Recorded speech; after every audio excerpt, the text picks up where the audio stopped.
18 বছৰৰ ওপৰত কোনো লোককে আধাৰ কাৰ্ড নিদিবৰ বাবে সিদ্ধান্ত লৈছে।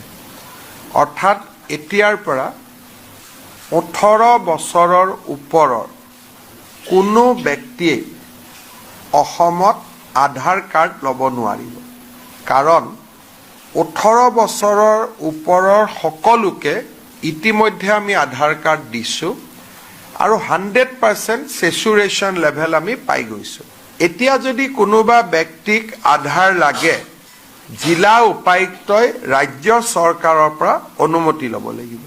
তেতিয়াহে জিলা আয়ুক্তই আধাৰ কাৰ্ড দিব পাৰিব। কিন্তু 18 বছৰৰ তলৰ যুৱক যুৱতীৰ বাবে এই প্ৰতিবন্ধকতা নাথাকিব। আনহাতে 2027 চনৰ মাৰ্চলৈকে ST, শিডিউল ট্ৰাইব আৰু টি গাৰ্ডেনৰ বাদ পৰা যদি কোনোবা আছে আধাৰ কাৰ্ড দি থাকিব পাৰি।